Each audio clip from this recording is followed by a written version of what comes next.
देखो, अगर वो मतलब खुशी खुशी कर रही है, जैसे मैंने अपनी जॉब खुशी खुशी छोड़ी, वो ठीक है।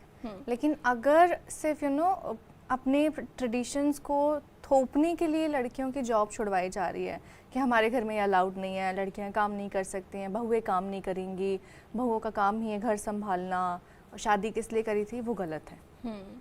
आपने शादी करके किसी को अपना लाइफ टाइम नौकर नहीं बनाना है। वो आपकी प्रॉपर्टी नहीं है जो एक दैट डॉल की तरह, जैसे आप बोलोगे वैसे ड्रेसअप होगी, जैसे आप बोलोगे वैसे बैठेगी, वैसे रहेगी, वैसे खाएगी, वैसे बोलेगी। She is not at all an object.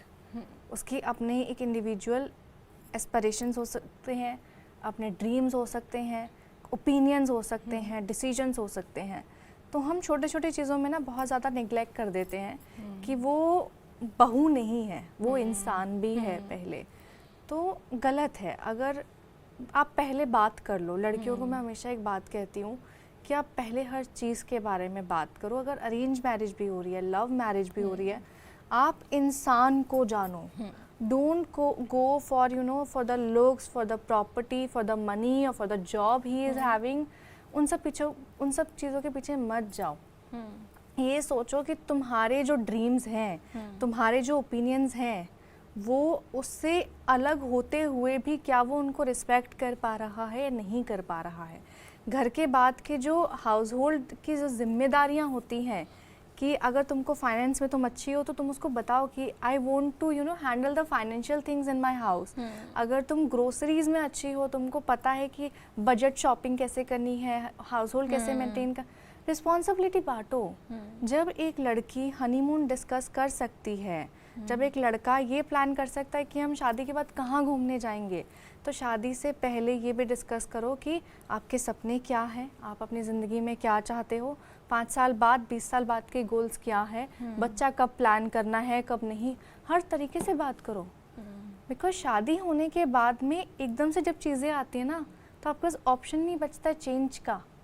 उससे पहले वो कहावत है ना कि अभी तो बेटी बाप के घर पे ही है। तो जब तक बाप के घर पे हो तब तक अपनी लाइफ को अपने हिसाब से चुनो, और अपने लाइफ पार्टनर को भी अपने हिसाब से चुनो। बिकॉज शादी बहुत बड़ा डिसीजन होता है, बहुत बड़ा।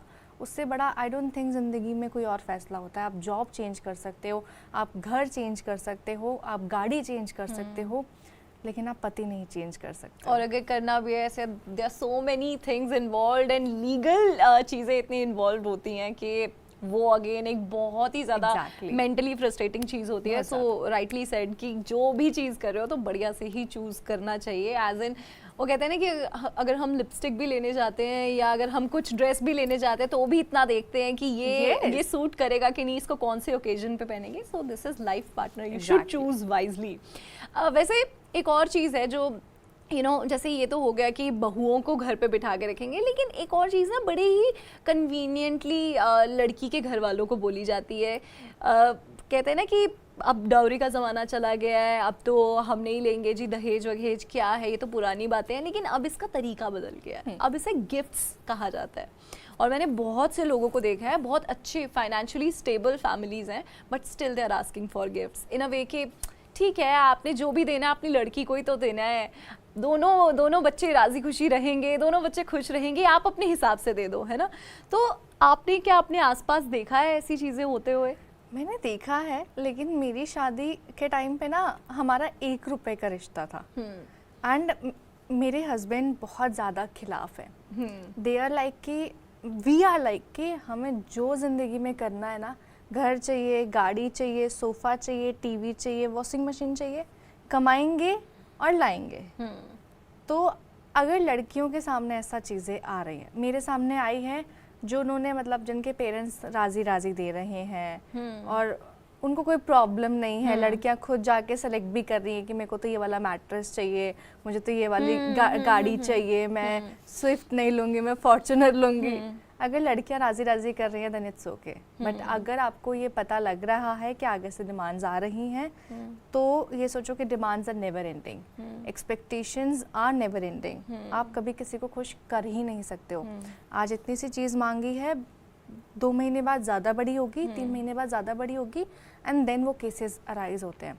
और मुझे लगता है कि जो लड़कियां जैसे खुशी खुशी अपने पेरेंट्स को बोलती हैं और उनके पेरेंट्स भी इस तरीके के होते हैं कि हाँ हमने बेटी को खाली हाथ नहीं भेजना है, हमने कोई ना कोई तो उसको गिफ्ट देके भेजना है। I think that's okay if you can afford it, but अगर आप इसका लॉन्गर, वो कहते हैं ना कि इफेक्ट देखोगे, कॉन्सिक्वेंसेस के ये होते हैं कि आप दे रहे हो, आप जिस फैमिली में आपकी बेटी ये गिफ्ट्स लेके जा रही है, उनका अगर दूसरा बेटा है और उसकी बहू कुछ नहीं लेकर आ रही है, तो आप ये देखो कि उस लड़की के ऊपर कितना कॉन्सिक्वेंस आएगा। तो I think this is not at all okay. और आपको कहीं ना कहीं, अगर आप अपनी लाइफ के बारे में सोच रहे हो देन इट्स ओके, लेकिन अगर आप दूसरों की लाइफ के बारे में थोड़ी भी केयर करते हो तो ये चीज़ें गलत हैं और ये चीज़ें यहीं पे स्टॉप कहीं ना कहीं लगा देनी चाहिए। और अगर आपको करना ही है ना कि यार हमें अपनी बेटी के बहुत अरमान थे शादी के, कि हमने तो जिंदगी भर में यही सोचा था कि हम तो बच्चे को ऐसे विदा करेंगे, तो जस्ट डू वन थिंग। अगर आप 15 लाख रुपए गिफ्ट्स पे खर्च कर रहे हो, 5 लाख गिफ्ट्स कर रहे हो, बिकॉज एक बाप ना अपनी पूरी कमाई लगा देता है एक बेटी की शादी करने के लिए, तो उसको ना तोहफे मत दो। तोहफे आज इस्तेमाल होंगे, कल खत्म हो जाएंगे। उस पैसे की एफडी बना दो, और वो एफडी बना दो उसके नाम पे, कि जब उसको ज़रूरत पड़ेगी तब वो निकाल सकती है। बिकॉज शादी तक वो खर्चे नहीं होते हैं, शादी के बाद असली लाइफ स्टार्ट होती है। उसके बाद उसको पता लगता है कि असली गृहस्थी क्या है। और अच्छा होगा कि अगर आप बेटी की मदद वैसे करें, उसको खुशियाँ वैसे दें, एफडी बना के दें उसके नाम पे, यू नो दैट उसको असल में वो पैसे ही दे दो। लिटरली मैं ये कह रही हूँ, उसको फिजूल चीज़ों में मत खर्च करो। अगर लड़का काबिल होगा, लड़के के घर वाले काबिल होंगे, वो खुद कमाएंगे, उनको जो गाड़ी चाहिए, हर कोई भी इंडिपेंडेंट, कमाओ और खाओ, अर्न एंड ईट, जो लेना है ले लो, बट लड़की के बाप के ऊपर मत डालो।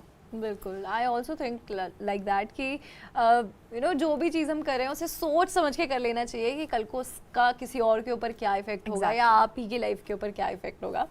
ऑल्सो लवली, हम शादी के बारे में बात कर ही रहे हैं, तो देयर आर सम मिथ्स, है ना। लोगों को लगता है कि यार ये तो ऐसा ही होता होगा शादी के बाद। So right now we are going to discuss some myths around marriage. तो मैं एक एक करके लाइन बोलती जाऊंगी और आपको बताना है कि ये क्या सही है, ऐसा होता है या नहीं होता है। ठीक।